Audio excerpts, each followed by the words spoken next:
বাসা যখন হইত গাজির গান আইত রঙে ঢঙ্গে গাইত আনন্দ পাইতাম। আজকে কেমন মানুষ আসছে? অনেক 45 জনের রুটি বানাচ্ছেন। চিতই পিঠা, পরোটা আর চালের রুটি সব কি এই মাটির চুলাতে? সব মাটির চুলা। এই হচ্ছে নদীর ঘাট, এখানে দুটো নৌকা বাঁধা আছে। খুব সুন্দর শাপলা, এটা হচ্ছে বেগুনি শাপলা। দিঘির চারপাশটা খুব সুন্দর গাছ দিয়ে ঘেরা, আর এই যে এক পাশে রয়েছে ঘাট। হ্যাঁ, আম, কাঁঠাল, জাম, লিচু যেটা মনে হেঁটেই খেতে পারেন। একটা আম এখানে বিক্রি হয় না, সব গেস্টরা খায়। সব আপনারা খাইবেন, নিয়ে যাবেন। এখানে কেমন জমি আপনার, মানে কতটুকু জমির উপর করছেন? এই যতটুকু দেখা যায় ততটুকু ভাবতে ভালো লাগে।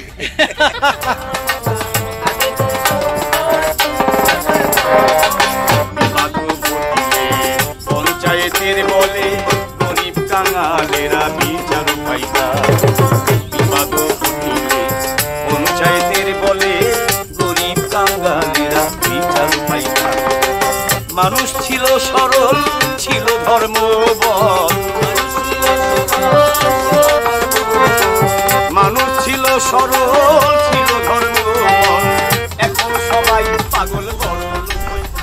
আসসালামু আলাইকুম, আমি সোমা আফরোজ আপনাদের স্বাগত জানাচ্ছি আমার একটি নতুন ভিডিওতে। শহরের কোলাহল ছেড়ে গ্রামীণ পরিবেশে একটা দিন কাটানোর জন্য আমি এসেছি জল ও জঙ্গলের কাব্য রিসোর্টে। আমরা সকাল 7টায় রওনা দিয়েছিলাম, আসতে জাস্ট ঘন্টাখানেক সময় লেগেছে। আজকে ছুটির দিন, তাই অতটা সময় লাগেনি। আমরা রওনা দেওয়ার কিছুক্ষণ পরেই আবার আমাদেরকে রিসোর্ট থেকে কল করা হয়েছিল যে আমরা পৌঁছানোর কিছুক্ষণ আগে যেন তাদেরকে কনফার্ম করি, তাহলে তারা আমাদের নাস্তার ব্যবস্থা করবে। তো আমরা আসার পৌঁছানোর 5-10 মিনিট আগেই কল করেছিলাম। সেদিন আর পাবো না, ছিল বাসনা, সুখী হই না। দিন হতে দিন আসবে কোটি, দিন হতে দিন। জল ও জঙ্গলের কাব্য রিসোর্টে প্রবেশের কিছুটা দূর হেঁটে এসেই এই হচ্ছে দিঘির পাড়ে একটি জায়গায় আমরা ওয়েলকাম ড্রিঙ্কস খাচ্ছি, লেবুর শরবত।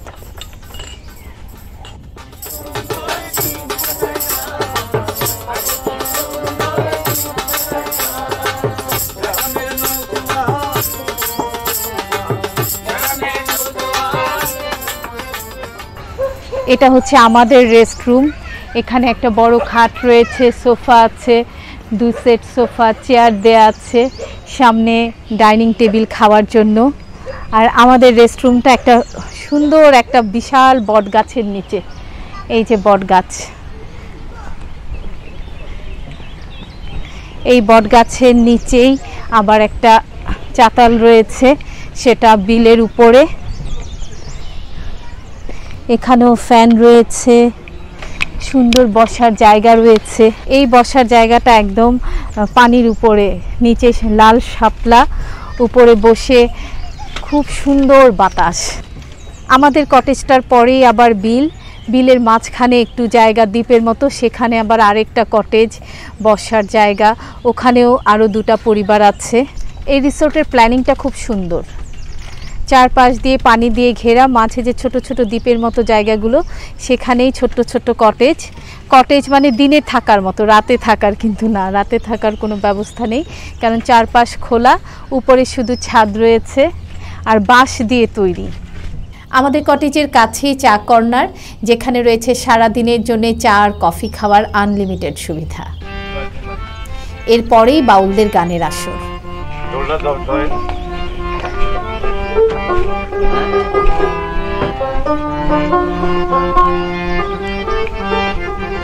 আমার পেছনে যে রান্নাঘরটা, এখানে এখন সকালের রুটি বানানো হচ্ছে, চালের রুটি।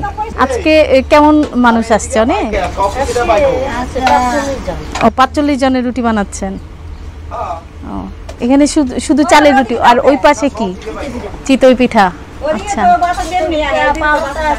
পরোটা আছে, চিতই পিঠা, পরোটা আর চালের রুটি সব কি এই মাটির চুলাতে? হ্যাঁ, তাই তো খেতে মজা। এখানে ধনে পাতার ভর্তা না? আচ্ছা, এগুলো এখন সব সকালের খাবার। এই জায়গায় এখন সব সকালের খাবার বানানো হচ্ছে। এই যে এদিকে হচ্ছে পরাটা।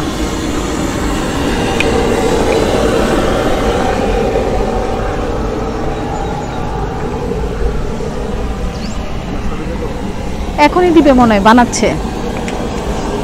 এখানে কি পরোটা না? হ্যাঁ, পরোটা বানানো হয় এই জায়গায়। এক একটা জিনিস এক এক জায়গায় বানানো হচ্ছে। এক এক জায়গায় একটা জিনিস, এক এক জায়গায়। যেমন চাল আটা রুটি, চিতই পিঠা। হ্যাঁ, দেখে আসলাম ওইদিকে। চারদিকে পানি দিয়ে ঘেরা সত্যি সুন্দর একটি ছিমছাম রিসোর্ট, এই জল জঙ্গলের কাব্য। মনে হচ্ছে যে শহরের কোলাহল ছেড়ে একদম গ্রামে চলে এসেছি। বন্ধুর বাড়ির ফুলের গন্ধ আমার বাড়ি আসে সইব, বসন্ত বাতাসে সইব, বসন্ত বাতাসে, বসন্ত বাতাসে সইব, বসন্ত বাতাসে, বসন্ত বাতাসে সইব, বসন্ত বাতাসে। বন্ধুর বাড়ির ফুলের গন্ধ, বন্ধুর বাড়ির ফুলের গন্ধ, বন্ধুর বাড়ির ফুলের গন্ধ আমার বাড়ি আসে সইব, বসন্ত বাতাসে সইব, বসন্ত বাতাসে।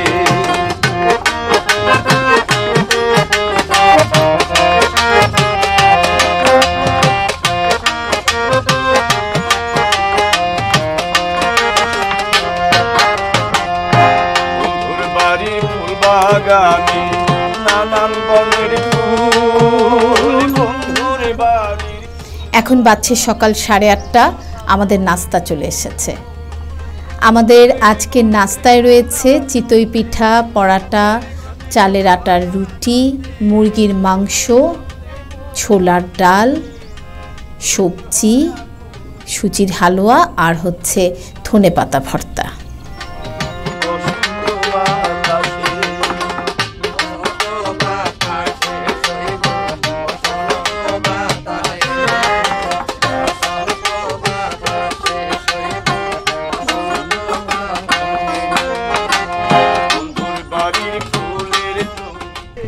কি চা আছে? দুধ চা, রং চা, কফি। আমাকে রং চা দেন। হ্যাঁ, এই সব কিছু তো দিবেন না? ওই যে তুলসী পাতা।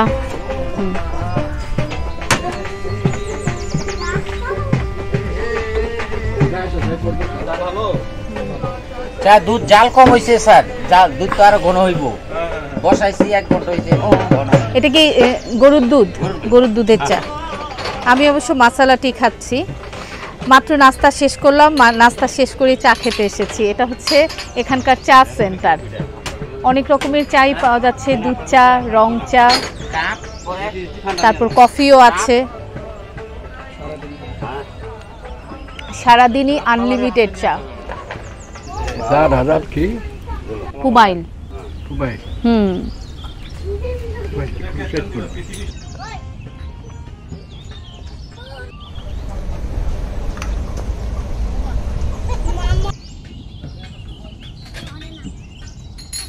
পেছনে গান হচ্ছে, বাউল গান।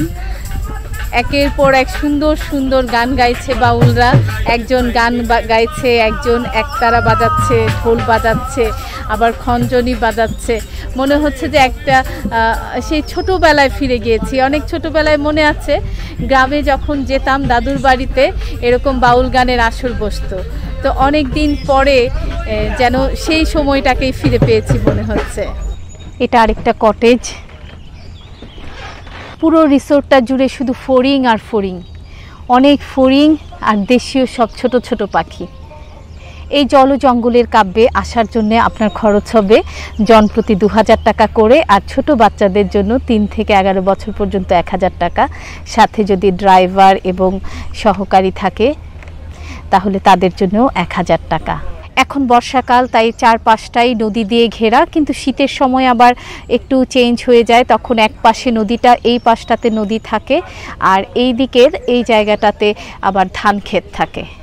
এখানেও একটি সুন্দর ছোট্ট কটেজ রয়েছে। ওদের এই ব্যবস্থাটাও খুব চমৎকার। ছোট ছোট কটেজে সোফা, খাট রয়েছে, যে যার মতো জিনিসপত্র রেখে ঘুরে বেড়াচ্ছে পুরো রিসোর্টটা। আবার যখন টায়ার্ড হয়ে গেলে এসে নদীর বাতাস খেতে খেতে শুয়ে থাকা। পুরো রিসোর্টে এরকম দূরে দূরে ছোট ছোট রেস্ট হাউস করা আছে, ওপেন স্পেস, একটা খাট, তারপর সোফা বসার জন্য, ফ্যান দেয়া আছে, লাইট আছে।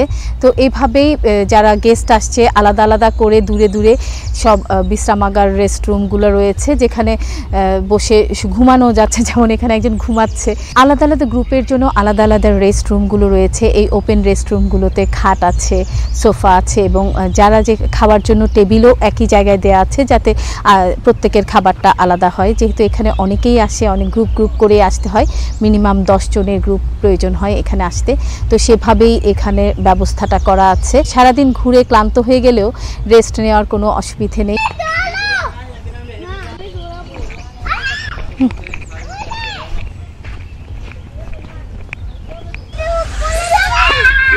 এই শাপলা বিলের পাশে রয়েছে বাচ্চাদের খেলাধুলার জন্য স্লিপার, দোলনা। তো সবাই আমার বাচ্চারা তো এখানে এসে খুব ছুটোছুটি করছে, খুবই আনন্দ করছে ওরা।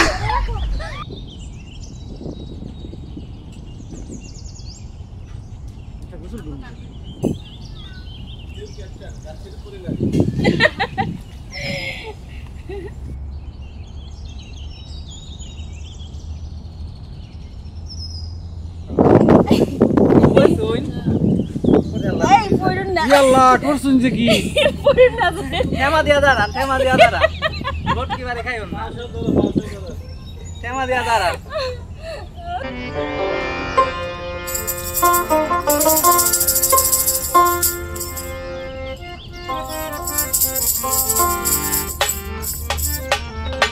এখন দুপুর 11টা বাজে, আমাদেরকে আমরা কেটে দিল। আব্বা আমরা খান, আমরা চলা মাই ডাকছি, হায় হায় রে কই আমার খাবার কই?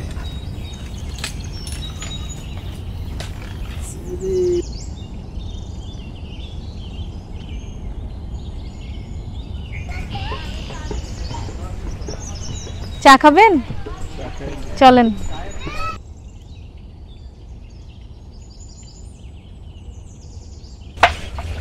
খালাম না, নাস্তা কেমন হইছে? ভালো হইছে। খাইছেন ঠিক মতো? হ্যাঁ খাইছি। এখন কি এগুলো দুপুরের না? হ্যাঁ। করলা ভাজি। বিলের পাড়ের একটা জায়গায় বসে দুপুরে যে খাওয়া দাওয়া হবে সেসব প্রিপারেশন করা হচ্ছে। মাছ কুটছে, সবজি কাটছে, মুরগি কাটছে। এই হচ্ছে নদীর ঘাট, এখানে দুটো নৌকা বাঁধা আছে। বিকেলে নৌকায় ঘুরবো, কারণ এখন অনেক রোদ, এই রোদে ঘোরা যাবে না, একটু বিকেলের দিকে নৌকায় চড়বো। এই হচ্ছে লাল শাপলার বিল, খুব সুন্দর লাল লাল শাপলা ফুটে আছে, আর এত বড় বড় শাপলা পাতা। ওইখানে একটা টং ঘর দেখতে পাচ্ছি, যাই ওখানে যাই, ওখানে বসে বসে শাপলা ফুল দেখা যাবে। ওই পাশেও আরও অনেক শাপলা ফুল আছে। অনেক দিন পর গ্রামে এলাম, যেহেতু শহরে থাকি, শহরেই সব কিছু, তাই গ্রামে আসা হয় না। অনেক ছোটোবেলায় এসেছিলাম গ্রামে, দাদুর বাড়ি কিশোরগঞ্জে গিয়েছিলাম, ঠিক এরকমই ছিল। আমাদের এখানে অনেক বিল, শাপলা ফুল দেখেছি সেই ছোট্টবেলায়, আর এতদিন পরে এখানে আসলাম একদিনের জন্য, সারা দিনের জন্য এখানে এসে সত্যি অনেক ভালো লাগছে। এত সুন্দর শাপলার বিল, একদম পুরো রিসোর্টের এই আমি যেখানে আছি এই সাইডটা হচ্ছে শুধু লাল শাপলা, এবং এই শাপলার উপর দিয়ে সুন্দর একটা সাঁকো করা হয়েছে। এই যে সাঁকোটা দিয়ে আমি যাচ্ছি, সাঁকোর পরে আবার বসার জায়গা রয়েছে, সেখানে বসে বসে যত ইচ্ছা বিল দেখা যাবে, বিলের পানি, সুন্দর বাতাস। এত রোদ কিন্তু এখানে এত ঝিরিঝিরি বাতাস, মানে এতটা গরম লাগছে না। রিসোর্টটা ঘুরে বুঝতে পারলাম যে এই রিসোর্টের নামকরণটা একেবারেই ঠিক হয়েছে, যথার্থ হয়েছে। জল ও জঙ্গলের কাব্য, পুরো রিসোর্টটা জল দিয়ে ঘেরা, চারপাশে বিল, মাঝে একটু একটু দ্বীপের মতো জায়গা, আর সেখানে ছোট ছোট কটেজ, একদম গ্রাম, চারপাশে পানি, পানির মাঝে ওই যে দূরে গাছটা দেখা যাচ্ছে, মাঝখানে একটা গাছ ভেসে আছে। আবার নৌকো দিয়ে আমরা বিকেলে যখন ঘুরতে বেরোবো, আই থিঙ্ক তখন ওই জায়গাগুলোতে যেতে পারবো, ওখানেও বসার জায়গা আছে। আইটেম সাধারণত 15-16টা হয়। 1500 না, ভর্তা টর্তা সব সহ।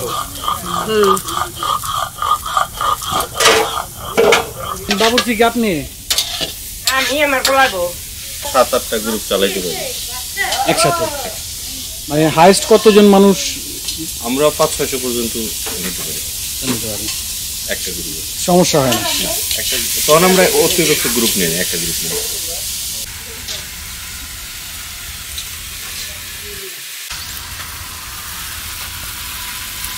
কি রান্না করতেছেন? রোস্ট করবেন?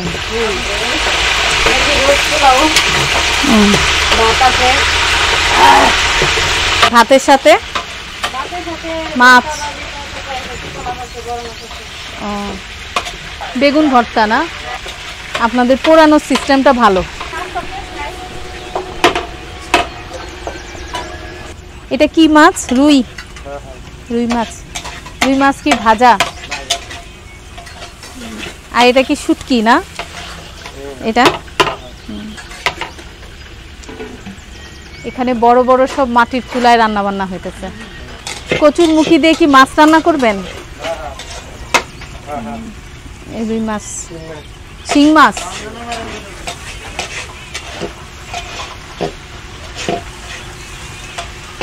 এই রান্নাঘরে এখন দুপুরের খাবারের আয়োজন চলছে। কেউ পটল কাটছে, কেউ মাছ ভাজছে, মুরগি ভাজছে।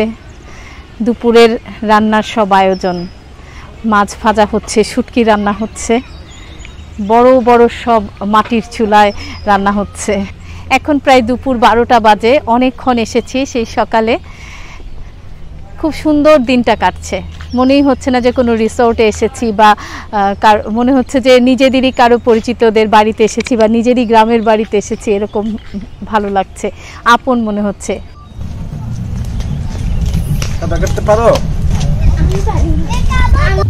রিসোর্টের ভেতর ঢুকতেই যে বড় দিঘিটি রয়েছে, আমরা সবাই এখন যাচ্ছি সেই দিঘিতে গোসল করতে। রিসোর্টে ঢোকার পরে যে পার্কিং এরিয়া, তারপরেই হচ্ছে এই সুন্দর দিঘিটা।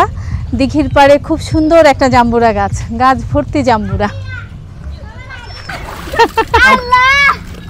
তুমি আর নাই মনে না। দিঘির চারপাশটা খুব সুন্দর গাছ দিয়ে ঘেরা। আর এই যে এক পাশে রয়েছে ঘাট, এই ঘাটেই সবাই গোসল করতে নেমেছে। এই আমার পেছনে যে গাছের রাস্তাটা দেখতে পাচ্ছেন, ওই রাস্তাটা চলে গেছে জঙ্গলের দিকে। এখানে কথা বলেছিলাম, তো ওনারা বলল যে এখন আর জঙ্গলের দিকে যায় না।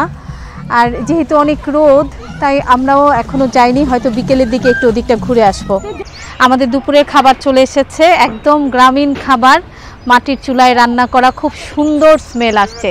কালিজিরা ভর্তা, মাছ ভর্তা, শুটকি ভাজি, বেগুন ভর্তা, রোস্ট আছে, পোলাও আছে, আবার সাদা ভাত। সাদা ভাতের সাথে হচ্ছে অনেক আইটেম, ফিশ ফ্রাই, শাক, করলা ভাজি।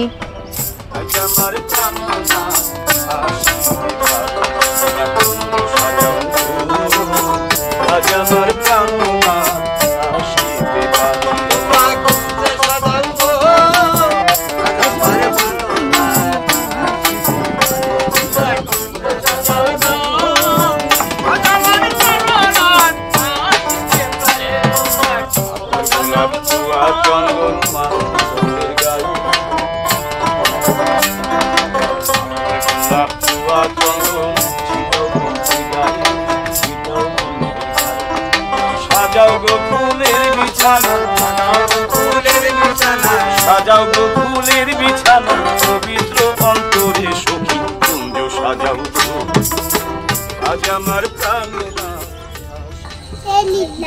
নো পাপা উপিউমা আই ছেলেরা আই মেয়েরা ফুলতে যাই, ফুলের মালা গলায় দিয়ে মামার বাড়ি যাই।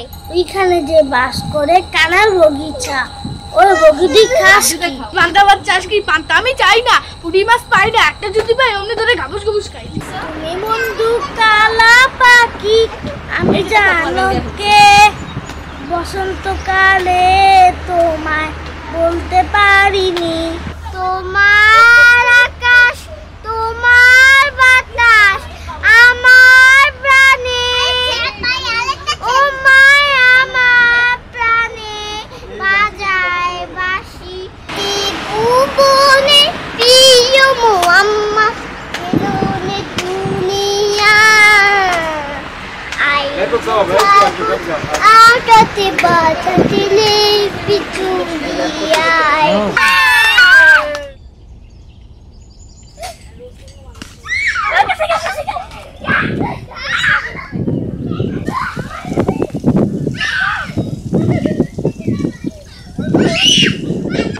আমার নাম আতাউর সানি।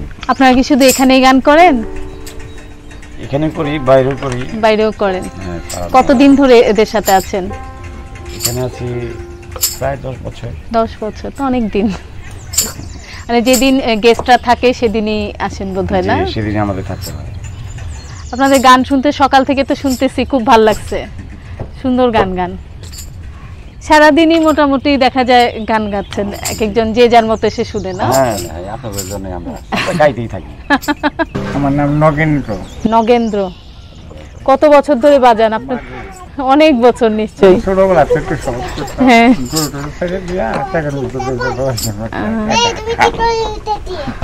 আর এই যে ঢোল বাজাচ্ছেন, বাংলার ঢোল, আপনার নাম? আমার নাম মোহাম্মদ ইমান আলী।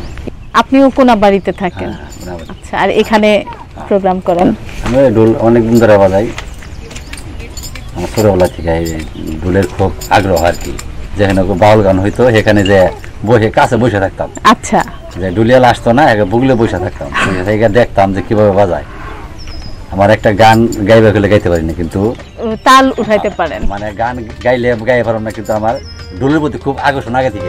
শয়নে স্বপ্নে দেখি আসিল এক দুর্গা, রাস্তার মাঝে কত রোদে করিতেছে সন্ধ্যা, করিতেছে সন্ধ্যা। রাস্তা থামাই দিল, রাস্তা থামাই দিল, রাস্তা থামাই দিল, রাস্তা থামাই দিল, রাস্তা থামাই দিল। রাতে রাতে দিল্লি প্রেমে জানো দিব। দেখতে দেখতে এই দিন ফুরিয়ে বিকেল হয়ে গেল, আর কিছুক্ষণ পরেই চলে যাব। তার আগে একটু নৌকা ভ্রমণ করব, এই সুন্দর নদীটাতে নৌকায় করে চড়ে বেড়াবো। আজকে অনেক দিন পর আমরা ভাই বোন আমার আব্বাকে নিয়ে একদিনের জন্য বাইরে এই আউটিংয়ে এসেছিলাম। আর এখানে এসে শহুরে জীবন থেকে যেন একদিনের জন্য হাঁপ ছেড়ে বেঁচেছি। গ্রামীণ পরিবেশে ঘুরতে ঘুরতে কখন যে দিন শেষ হয়ে গেল টেরই পাইনি। সেই ছোটোবেলায় গ্রামে গিয়েছিলাম, আর এতদিন পর এখানে এসে মনে হয়েছে নিজেরই গ্রামে হয়তো এসেছি। সত্যি খুব ভালো লেগেছে, বেশি আনন্দ করেছে আমার বাচ্চারা, আমার আব্বা। ওনাকে দেখে মনে হচ্ছিল যে উনি ওনার কৈশোরে ফিরে গেছেন। মতো আছে অনেকগুলো পুকুর, খাল আছে এখানে, এই পাশে খাল ওই পাশে খাল, ছোট্ট একটা চিলাই নদী আছে। দেখা হয়ে গেল এই রিসোর্টের ওনারের সাথে, কথা বললাম অনেক কিছু নিয়ে। সব চিলাই নদীটা, হ্যাঁ, ওইটারই ধারা। এটাই আর কি গাজীপুর শ্মশানঘাট রসগোল্লা থেকে আরম্ভ করে টঙ্গী পর্যন্ত যায়, ভায়া ওইটার সঙ্গে টঙ্গী খালের সঙ্গে সংযুক্ত। স্যার, এখানে কেমন জমি আপনার, মানে কতটুকু জমির উপর করছেন? এই যতটুকু দেখা যায় অতটুকু ভাবতে ভালো লাগে। অসুবিধা না না না, আছে 75 বিঘার মতো। আচ্ছা আচ্ছা, তো অনেক কিছু এখন পানির নিচে আর কি। না, ওই কথাটা সুন্দর লাগছে, যতটুকু দেখা যায় ততটুকু ভাবতে ভালো লাগে। কেউ তো ভালো দিচ্ছে না, আমার আকাশ থেকে তুমি তাকায় বেড়ায়।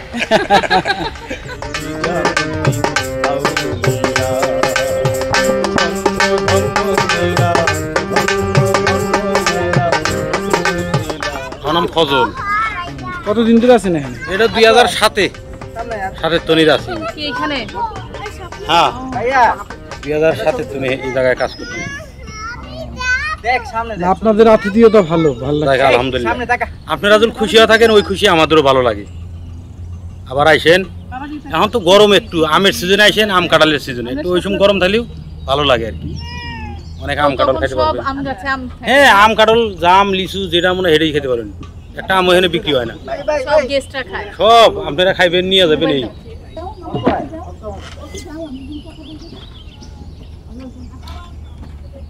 এই পরন্ত বিকেলে আমরা এখন নৌকায় উঠেছি, নৌকা ভ্রমণ করতে।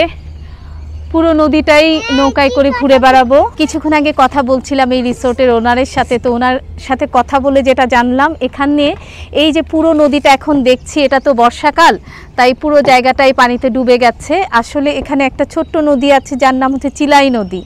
এই চিলাই নদীটাই পুরো পুবাইল জুড়ে, আর এখন বর্ষার পানিতে পুরো জায়গাটাই নদী হয়ে গেছে। তারপরেও মাঝে মাঝে ছোট ছোট যে দ্বীপগুলো দেখছি, এখানে আবার সুন্দর করে বসার ব্যবস্থা করা হয়েছে। সামনে একটা দ্বীপ আছে, এই যে আমার পেছনে দেখা যাচ্ছে, সেখানে একটা গাছ, খুব সুন্দর গাছ, আবার বসারও জায়গা আছে। আমরা এই দ্বীপটাতে থামবো তো, না ভাই? হ্যাঁ, যারা রিসোর্টে এসেছেন অনেকেই নৌকা করে ঘুরছেন। আরও এখানে 2টা নৌকা আছে আপনাদের, না? 3টা নৌকা। এই রিসোর্টে 3টা নৌকা আছে, তো এক একজন ভাগে ভাগে উঠছে। আমরা একটা নৌকাতে উঠেছি। আমাদের নৌকাটা কিন্তু বেশ বড়। হ্যাঁ, আমাদের নৌকাটা বেশ বড়, ছড়ানো, পাটাতনে সুন্দর করে বসা যাচ্ছে। আমার উপর চলে গাড়ি লাগে না পেট্রোল ডিজেল, মানুষ একটা 2 চাকার সাইকেল, কি চমৎকার গাড়ির মডেল, মানুষ একটা 2 চাকা। আমরা এখন নদীর মাঝখানে যে ছোট্ট দ্বীপটা দেখিয়েছিলাম সেই দ্বীপে নামছি। এই ছোট্ট দ্বীপটাতে বেশ কয়েকটা গাছ রয়েছে, আম গাছ, হিজল গাছ, কড়ই গাছ, তেঁতুল গাছ, আর বসারও সুন্দর ব্যবস্থা।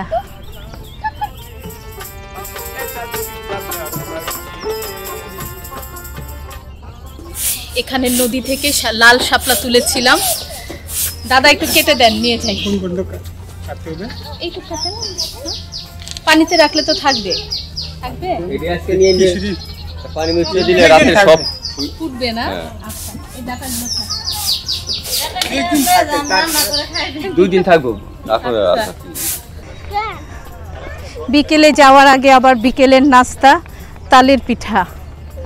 এখন তালের পিঠা খেতে খেতেই আমরা বাড়ি চলে যাব।